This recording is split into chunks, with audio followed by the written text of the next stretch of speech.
Yes, good evening. মই আপোনাক আগৰ ভিডিঅ'ত কৈছিলোঁ নে যে আমি এটা ৰাজনীতি বা পেজ বনাইছিলোঁ। তো ৰাজনীতি বা পেজটো আপোনালোকক মই লিংকটো দিম বাৰু ইউটিউব চেনেলটোত।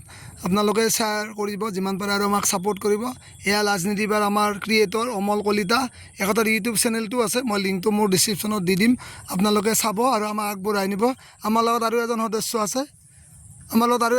আছে, এইজন ইয়াৰ নাম অভিজিত কলিতা। ৰাইজ এইটো ৰিংকু কলিতা, মোক দেখছি ইয়াক মই লৈছোঁ। ই বহুত টেলেণ্ট আছে, ই পাৰব, বহুখিনি টেলেণ্ট আছে। আৰু ইয়াকো লৈছোঁ মই, অভিজিত, ইয়াত দুটাকো লৈছোঁ। ইয়াত দুটা বহুখিনি যথেষ্টখিনি এক্সপিৰিয়েঞ্চ হৈছে। আমি এই পেজটো বনাই আছোঁ। এই পেজটোত কিছুমান আমি মেছেজ দিয়াৰ কাৰণে চেষ্টা কৰি আছোঁ।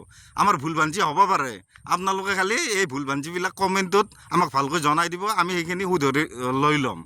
আৰু আমি কিছুমান বস্তু বনাই সমাজত যাতে চবৰে লগতে কিছুমান ভাল বস্তু বনাই পেলাই কিছুমান বস্তু শিকিব পাৰোঁ, তাৰ কাৰণে চেষ্টা কৰিম। গতিকে আপোনালোকে এই ৰাজনীতি বা পেজটো লাইক কৰিব, শ্বেয়াৰ কৰিব আৰু ছাবস্ক্ৰাইব কৰিব, আমাক আগবঢ়াই নিয়ক।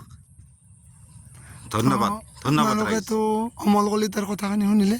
তো মই কৈছিলোঁ যোৱা ভিডিঅ'তে আপোনালোকক মই যিমান পাৰোঁ সোনকালে ভিডিঅ' দিব চেষ্টা কৰিম।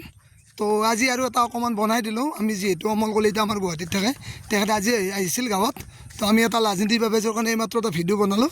সেইটো আপোনালোকে পেজটোত আমাৰ কালি চাব পাব। তো কেনেকুৱা পায় কি নাপায় আমাক কমেণ্ট কৰি নিশ্চয় জনাব। লগতে আজি এই মই যিখিনি ৰেকৰ্ডিং কৰিলোঁ অকণমান পিছতে আপোনালোকে ইউটিউব চেনেলটোত চাবলৈ পাব। ধন্যবাদ। নেক্সট ভিডিঅ'ত আপোনালোকক লগ পাইছোঁ। Thank U.